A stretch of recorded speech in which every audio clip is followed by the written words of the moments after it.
Hey everybody, welcome to the video. We're breaking down the Thursday Night Football Showdown slate between the Miami Dolphins and the Baltimore Ravens, and what should be an interesting game. Not sure if Tua is going to play it or not. I would lean towards Jacoby Brissett starting, but we get to watch Lamar Jackson, Hollywood Brown, Mark Anderson primetime, so I am pretty excited for this game. And if you do find this video helpful in any way possible, make sure you leave a like, subscribe to the channel if you haven't yet already. If you want to take that one step further, become an official member over on Patreon. Link is down below in the description for that. Got NFL and NBA currently going on over there if you do want to check out the extra content, optimizers, ownership projections, and all that fun stuff. And last but not least, this video is sponsored by PrizePicks. I'm sure most of you know what it is by now, but if you don't, it's daily fantasy sports simplified, just you versus the projections. There's no sharks, 150 max contests, or salary cap restrictions, or anything like that. Just you versus the props they offer each and every single day. And as of right now, if you're new signing over on PrizePicks, you can get a free money bonus. That's an instant deposit match up to $100. When you use code CPEN and tell them I sent you. But I think it'll be up for the plugs for the most part. So without further ado, let's dive into today's video. And as always, we'll start with the quarterback position. And I want to say as of right now, we have no idea who the quarterback is for Miami. It sounds like it'll probably be Brissett, but Tua is going to try to give it a go because he is currently questionable. So we'll have to see. Maybe this is like an hour before game time kind of situation, but just keep your eyes and ears peeled for some news on who's going to start for Miami, although I don't think it makes too much of a difference when building lineups tonight, but it would make me like the pass catching option slightly less if Brissett is the starter, which it sounds like that'll probably be the case. But we'll start with Lamar Jackson here, $13,800. He is quite expensive, around $20,000 in the captain spot, but he is definitely the highest projected player. I have him around 26, 27 points. The next highest guy I want to say is like Hollywood Brown at 18 something, so definitely head and shoulders above the field here, which means you have to find some leverage somewhere because Lamar Jackson is going to be like 85-90% owned in most contests. So if that's the case, you either need to be way underweight and just cross your fingers and hope he gets hurt or something, which you never should do, or you should pretty much be all the way in just to get some leverage because the guy's going to be that high owned. Really, the only way you can get leverage is pretty much going all the way in or just going way overweight in the captain spot. And I am fine with doing either because it's a smash spot versus Miami. They are terrible versus the pass, and they're terrible on the ground, which Lamar Jackson has been excelling at both so far this season. Looking at his numbers, he's actually averaging nearly 300 passing yards per game. Not really throwing a lot of touchdowns, but 8.3 yards per attempt, 75 rushing yards per game, which is kind of like a built-in 2 passing touchdown floor because nearly 80 rushing yards equates to 8 fantasy points, and you get 4 touchdowns for each passing touchdown. And you get 4 points for each passing touchdown, and 7 designed runs per game. That's not rushing attempts, because some of them are scrambled, but 7 designed runs per game. Typically, we hit that double-digit mark in terms of total rushing attempts per game, 6.2 yards per carry. And Miami is 27th versus quarterbacks this season, 22nd DVA versus the pass, and allowing nearly 300 passing yards per game. And they're terrible versus running backs too, which we can kind of think of Lamar Jackson as the RB1 for the Baltimore Ravens. So hard not to like Lamar. I think he's the most optimal captain. As I always say in my videos and showdowns, I typically limit my captain exposure to quarterbacks to like 5 to 10 to 15%. I always make an exception for rushing quarterbacks like Lamar Jackson, like Jalen Hurts. Like I would not mind being around 30-some% of Lamar Jackson in your captain spot if you're doing 150 lineups tonight, or maybe being even over that because my optimizer just loves Jimmy and Lamar. You have to use some nasty looking flex plays, but it can certainly work. I do not mind going that route. But Lamar Jackson, clearly the best play in the entire slate, and I would not mind just hitting the lock button, just having 100% when you add in your captain and flex exposure together. Then as for the Miami quarterbacks, really can't say too much here because we do not know who's going to be starting, but they're considerably cheaper, and they would be fine cash plays. I don't really see one of these guys being the optimal captain, but I think they're fine in the flex spot. But to be honest, I would rather in the flex spot use pass catching options with Lamar instead of another quarterback from Miami. Plus, their team totals below 20 points. That's a decent spot. Baltimore's 23rd DVA versus the pass and 21st versus quarterbacks, but I'm going to have some, obviously, exposure to the Miami quarterback, but I'm not sure exactly how much it'll be quite yet. And in the captain spot, I'm in probably like a max of 5 to 10% because I'm going to be very heavy on Lamar, so I got to pick and choose my battles on this slate. Then heading over to our lineup, the only thing I'm going to do as of right now is plug in Lamar in the captain spot. We'll try to figure out the rest after that. It's very expensive, close to $21,000, kind of like CMC on that one Thursday night game versus the Texans. We found a way to make it work. I mean, the value plays aren't exactly great in this slate, and I could plug in one of these quarterbacks, to be honest, but as of right now, since I have no idea who's going to be playing, I'm probably just going to bypass the quarterback. Once we know, yeah, I'll have a different tune here, but we're kind of playing a guessing game as of right now. I'm hoping Tua plays because it'd be more of an exciting game, but we'll have to wait and see. And then moving on to the running back position, we'll start with the Baltimore Ravens group first, which does consist of Latavius Murray, although he is currently doubtful for this game, so I think we can just kind of cross him off. So once you take him out of the equation, we have Devonta Freeman, $6,600. Le'Veon Bell, $5,400. Then Tyson Williams at $1,200. And you also have Patrick Ricard, but he kind of just gets a random catch or two in the majority of games. But looking at snap counts last week, we had Devonta Freeman around 60% of the snaps, Le'Veon Bell just over 20%, and Tyson Williams just under 20% of the snaps. So the main guy you want here is Devonta Freeman. He is technically the RB1, although I really want to say he's the RB2 because Lamar Jackson is pretty much the RB1 in this offense. So it really makes playing any of these running backs kind of disgusting, to be honest. You kind of have to hope they score touchdowns, because if they don't score touchdowns, like, we're not going to see one of these guys rush for over 100 yards more than likely. If it happens, I'd be pretty surprised, just because these guys are kind of spread out for the most part. Lamar Jackson takes the majority of the rushing yards anyway. But this is a good spot versus Miami. And if one of these guys falls into the end zone, I could see them being an optimal flex play. It's just they're not really using the passing game too often. Devonta Freeman did have a receiving touchdown last week, but I guess it's something to take note of. But if you're looking at their targets per game, Freeman's under 1.5. Tyson Williams is just under 2. Le'Veon Bell's under 1. Patrick Ricard's at 1 target per game. He had a big game last week. But all these guys are pretty much just gross plays for the most part. Like, yeah, you can mix them around if you're playing 150 lineups. But if I'm building one lineup, I don't think there's a chance I am playing one of these running backs, just because it's a bit of a carousel. Like, yeah, Freeman's the guy that's most likely to get touches. He's also around 5.7 yards per carry this season. In Miami, 18th DB versus the run and 23rd versus running backs, but I'm not really super high on any of these guys, although Freeman does project the best. As for the Miami Dolphins, basically I have 3 guys that are involved. That would be Myles Gaskin, $9,400.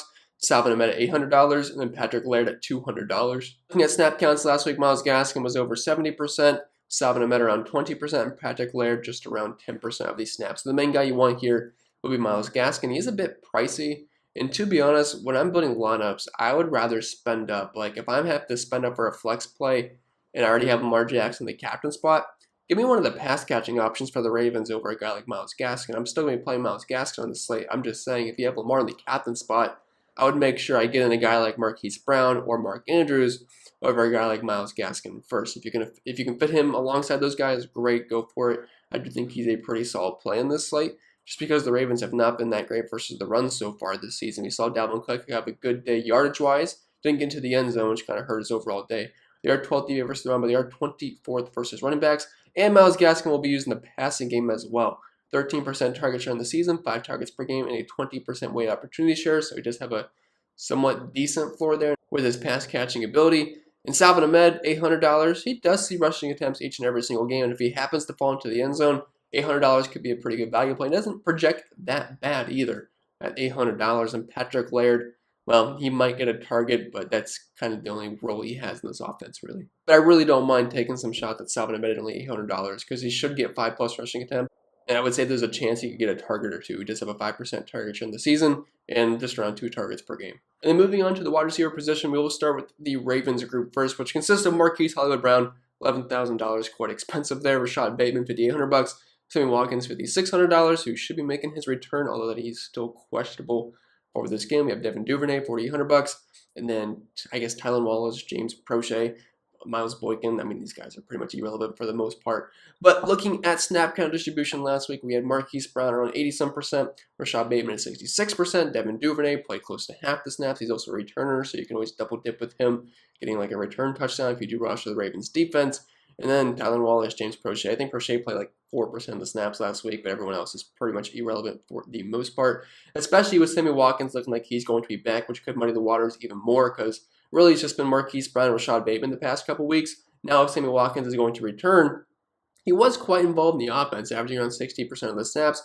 And before the game he got hurt, I want to say he had like 4 targets in the first half. But besides that, 8, 7, 7, 7, 7 targets. So like, we know when healthy, Sammy Watkins can produce. But now with Rashad Bateman here, I would say Rashad Bateman's probably going to be the wide receiver you want over Sammy Watkins. I think the pecking order is pretty much how they're priced. Brown, Bateman, Sammy Watkins, and the rest is just a bunch of, maybe you get lucky with a touchdown, or maybe you just get lucky with a catch. But I mean, I think Devin Duvernay is just way too expensive at $4,800, to be honest, because that volume is going to be really low, especially if Sammy Watkins happens to be in. But this is a great matchup for all these wide receivers. Like, Miami's been terrible versus receivers so far this season. They're allowing the 3rd most points per game, close to 200 receiving yards, 22nd DV versus the pass. Marquise Brown, really, this is a smash spot for him. He's been excellent so far this season, averaging 0.51 fantasy points per route ran and 2.3 yards per route ran as well. Nearly a 36% market share of the team's air yards, close to 1,000 air yards in the season, 25.7% target share, and 8.5 targets per game. Sammy Watkins was averaging close to 6 targets per game, when Rashad Bateman's been healthy. It's a smaller sample size, but just over 6 targets per game. So really after that, it's just a bunch of garbage. So really, I'm going to try to get a lot of Marquise Brown. The problem is he's super expensive, and we still have Mark Andrews to talk about, who's basically the wide receiver 2 in this offense, even though he's listed as a tight end. So it really just depends on who fits in your lineup, whoever you want to put in. But obviously, Marquise Brown is going to be the guy you want, but you are paying a pretty penny for him. But he's my second highest projected player in the slate.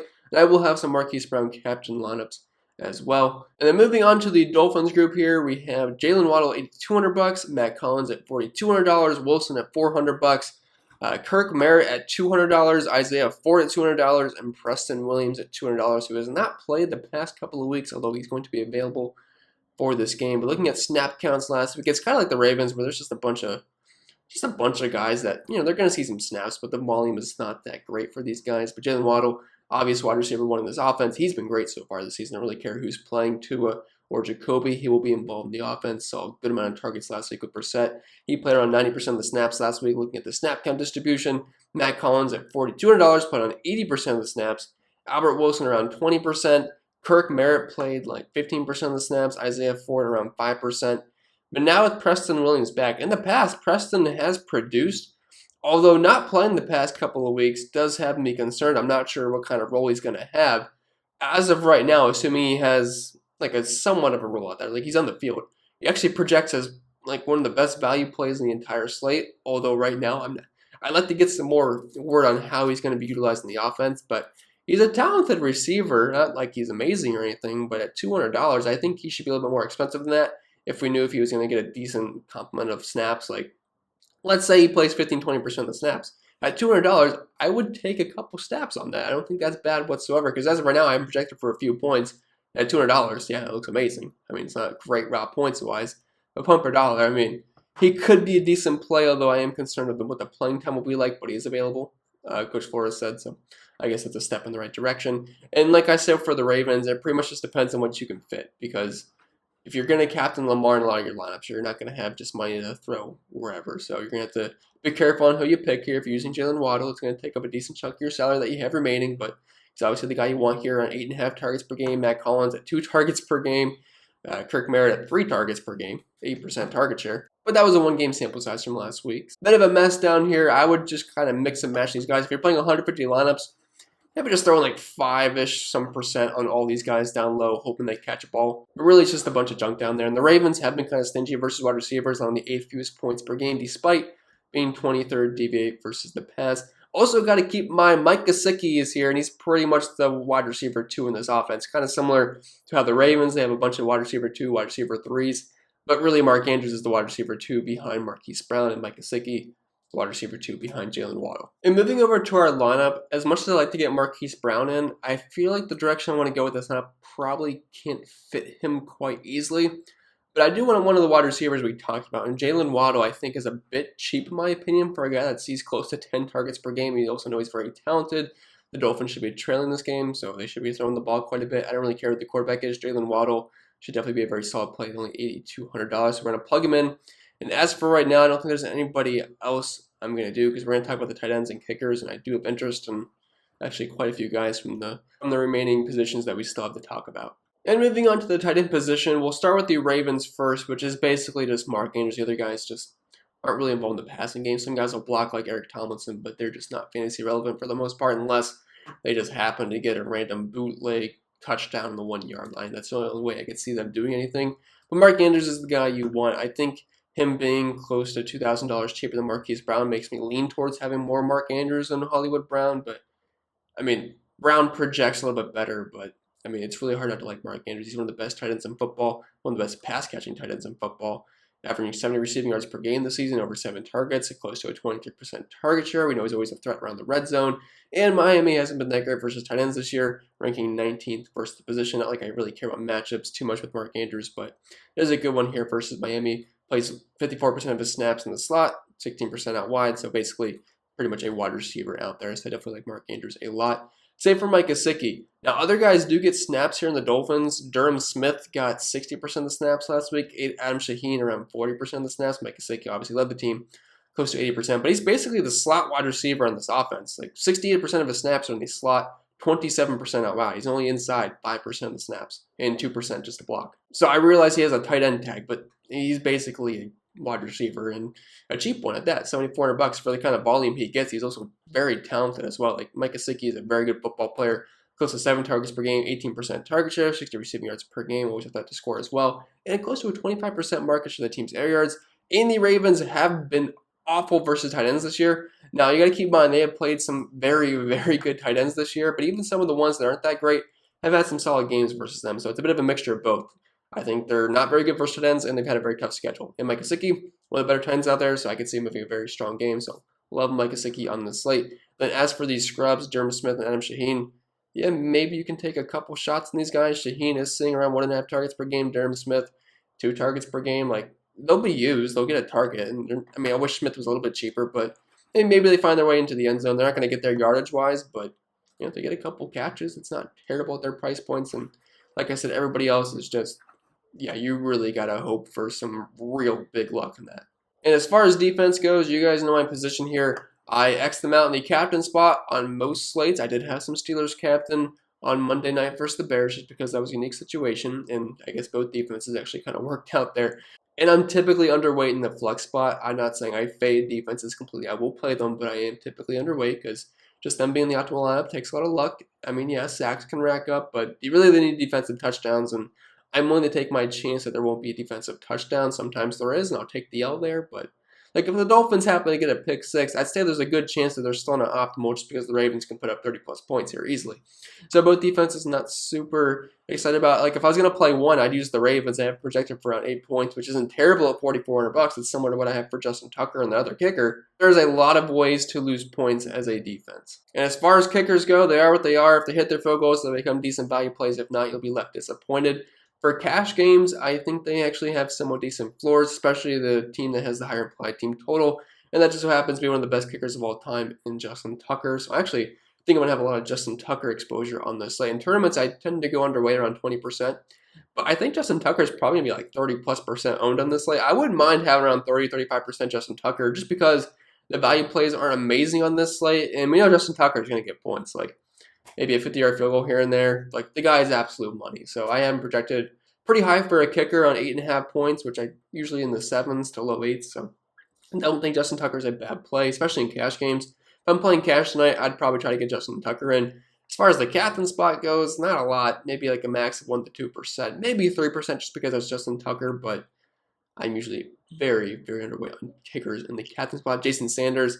Miami should have less scoring opportunities, so I'm not as excited, but he's cheaper at $3,400. So if he just gets a couple of field goals, that's not a bad play, only $3,400. And then just to finish off this lineup, we actually have 4 spots left. So we actually have a long ways to go. And keep in mind, don't copy and paste this lineup. I'm building it on the fly. I don't even know what it's going to look like yet. It might not even be that great. I'm just trying to see what fits with you guys as we talk through the video. So I actually like both tight ends a lot, so I'm actually going to try to plug both of these guys in. They're not super expensive, but they're a lot cheaper than Marquise Brown at $11,000. Like, I love Hollywood Brown. The guy is a fantastic wide receiver. He's been great this year, but I just don't think he's going to fit in this lineup. I will have lineups that have Marquise Brown, obviously, but just not going to work in this lineup. So we're going to plug in both of these guys. We have some of the best pass catching options on both offenses. We have around $2,500 left for our last 2 spots. Like I said, I like Justin Tucker quite a bit on this slate. I'm not sure how much money we're going to have left if we plug him in, but I know we can probably make it work. That's $900 left. I believe Salvin Ahmed, yeah, $800. That's not bad for a guy that is going to see some work in this game. Like, if we look at his game log, 4, 7, 7, 7 carries. Target department 0 last week with 2, 2, 2, 3. Like, that's not bad at $800. 3.8, 7.2, 4.7. Like, we're getting guaranteed volume out of Ahmed, and maybe he happens to fall into the end zone. And if he does that, he's going to be one of the best value plays in the entire slate at only $800. I know it says $1,200 here, but that's not sure why it's showing up like that. But that's not a bad-looking lineup. I know we don't have Marquise Brown, which sucks, but we have Lamar in the captain, Jalen Waddle, Mark Andrews, Mike Gesicki, Justin Tucker, Salvin Ahmed. I don't hate it. Play around with it. Throw whoever you want in the captain spot. If you want to go with Marquise Brown or Mark Andrews, it's considerably cheaper than Lamar Jackson. Lamar in the captain spot is not the only way you can go. It's just my favorite way to go on tonight's slate. I think that'll be pretty much it for the video. So if you found it helpful in any way possible, make sure you leave a like, subscribe to the channel if you haven't yet already. If you want to take that one step further, become an official member over on Patreon. Link is down below in the description for that. Optimizers ownership projections for the NBA and NFL currently. Then MLB and NASCAR when those are in season. So if you want to check it out, Link will be found down below. And don't forget, this video was sponsored by PrizePicks, just you versus the projections. And as of right now, if you're a new sign over there, you can get a free money bonus up to $100 when you use code CPEN and tell them I sent you. Play PrizePicks alongside your DraftKings. Makes the game even more fun. It's what I do each and every single week, and it has been quite fun and profitable as well. I think that'll be it. I will stop rambling, and I'll see you guys in the next video.